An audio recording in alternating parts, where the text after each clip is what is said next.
Everyone, आज का आपका टॉपिक है स्ट्रोक। एग्जाम में स्ट्रोक से आपसे आपसे 2 नंबर के क्वेश्चंस पूछे जाते हैं। बड़ा क्वेश्चन कभी इसका आया नहीं है, लेकिन आ सकता है। और इसका जो है छोटे क्वेश्चंस में क्या पूछा जा सकता है, इसका 1-2 बार पूछा भी गया है। स्ट्रोक के सिम्टम और इन्वेस्टिगेशन, यही मेनली पूछे जाते हैं। लेकिन हम कंप्लीट स्ट्रोक की बात करते हैं। स्ट्रोक है क्या, किस वजह से हो रहा है, और स्ट्रोक में क्या क्या सिम्टम रहते हैं। तो डेफिनेशन देखते हैं सबसे पहले इसकी। A sudden loss of consciousness followed by paralysis. क्या है? अगर पैरालिसिस की वजह से सडन लॉस ऑफ कॉन्शियसनेस, अच्छा खासा इंसान बैठा था, अचानक से बेहोश हो गया, अचानक से होश खो बैठा, तो क्या है, और साथ साथ पैरालाइज भी हो रहा है, तो इसको स्ट्रोक बोल सकते हैं। caused by one of several different mechanism including hemorrhage into brain। अब किस वजह से स्ट्रोक की कंडीशन डेवलप हुई, किस वजह से व्यक्ति ने सडन लॉस ऑफ कॉन्शियसनेस हुआ, किस वजह से अनकॉन्शियस हुआ पर्सन, तो उसके क्या क्या कारण रह सकते हैं। अगर ब्रेन में कोई हेमरेज हो गया है उसकी वजह से, एम्बोलिज्म या थ्रोम्बोसिस फॉर्मेशन की वजह से सडन लॉस ऑफ कॉन्शियसनेस हो सकता है। तो अगर ये मेन कॉज रहे हैं क्या, haemorrhage into brain, embolism, thrombosis, तो इसकी वजह से क्या है, स्ट्रोक हो सकता है। अब इटियोलॉजी भी मेन इसकी यही रहेंगी, haemorrhage in brain, stenosis of major extra cranial artery, जो ब्लड सप्लाई कर रही थी कहाँ, ब्रेन को जो क्रेनियल आर्टरी सप्लाई कर रही हैं, अगर उनमें स्टीनोसिस हो चुका है, या ब्रेन में हेमरेज हो गया है, या ब्रेन में एम्बोलिज्म हो गया है, तो उसकी वजह से स्ट्रोक हो सकता है। फिर देखते हैं इसके टाइप। 3 टाइप होते हैं स्ट्रोक के, ट्रांजिएंट स्ट्रोक, कंप्लीटेड स्ट्रोक और इवॉल्विंग स्ट्रोक। ट्रांजिएंट स्ट्रोक में क्या होगा कि जो पर्सन है वो अनकॉन्शियस तो हो गया, लेकिन क्या है, कुछ टाइम बाद ही जो है वो रिकवर हो जाएगा। जैसे कि इसमें विदिन 24 आवर्स जो है पर्सन रिकवर हो जाएगा। तो जिसमें 24 आवर्स के अंदर रिकवर हो रहा है उस फेज को क्या बोलेंगे, या उस स्ट्रोक को क्या बोलेंगे, ट्रांजिएंट स्ट्रोक।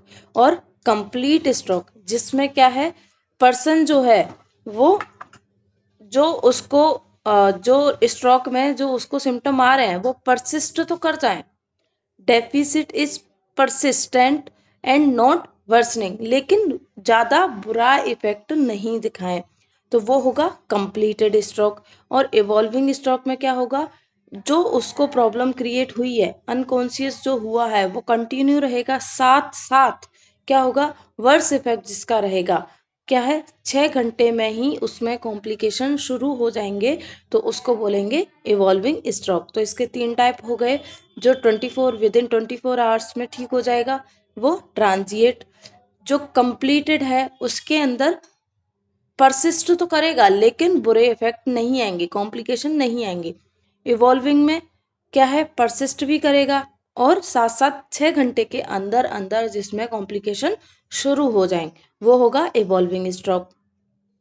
इसकी पैथोजेनेसिस क्या रहेगी, ड्यू टू हेमरेज, किसी भी कारण से, किसी भी इटियोलॉजिकल फैक्टर की वजह से अगर ब्रेन में हेमरेज हो गया, एम्बोलिज्म हो गया, थ्रोम्बोसिस हो गया है, तो उसकी वजह से क्या होगा, due to haemorrhage in brain, embolism, और due to stenosis of major extra cranial artery, the blood flow to the brain is arrested.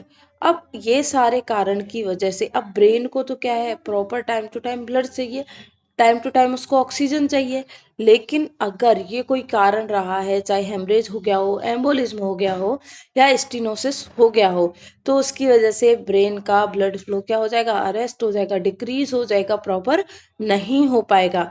The requirement of brain is not fulfil, अब ब्रेन के लिए ब्लड सप्लाई ही proper time से नहीं पहुंच पा रही है, तो जो भी ब्रेन के फंक्शन है जिसके लिए ब्रेन को ब्लड और ऑक्सीजन की रिक्वायरमेंट रहती है वो फुलफिल नहीं हो पाएंगी।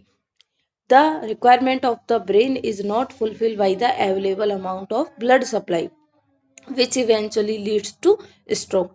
अगर प्रॉपर टाइम पे उसको ब्लड सप्लाई नहीं मिल पाई तो पर्सन क्या हो जाएगा, अनकॉन्शियस हो जाएगा, जिसको ही हम क्या बोल देंगे, स्ट्रोक बोल देंगे। लेकिन उसके कारण क्या रहेंगे, चाहे ब्रेन में हेमरेज हो, एम्बोलिज्म हो, या स्टिनोसिस हो। इन कारणों की वजह से अगर इंटरप्ट हुई ब्रेन की ब्लड सप्लाई अगर इंटरप्ट हुई है तो उसको क्या है, जो भी उसके फंक्शन है ब्रेन के, उससे जो भी उसको ब्लड चाहिए जिस फंक्शन के लिए, वो उसका फुलफिल नहीं हो पाएगा, तो जिसकी वजह से क्या होगा, स्ट्रोक हो जाएगा। स्ट्रोक में सिम्टम क्या क्या रहेंगे? सबसे पहला सिम्टम तो यही है, द पेशेंट बिकम अनकॉन्शियस, बेहोश हो जाएगा।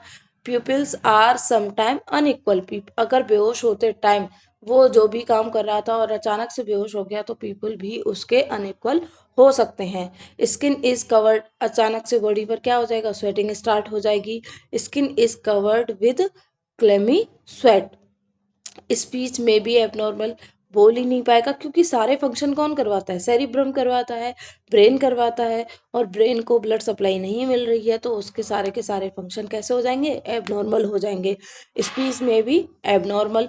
पैरालिसिस इज यूजुअली, पैरालिसिस भी हो सकता है अगर ब्रेन को 3 मिनट से ज़्यादा टाइम तक ऑक्सीजन नहीं मिली तो पैरालाइज भी हो सकता है।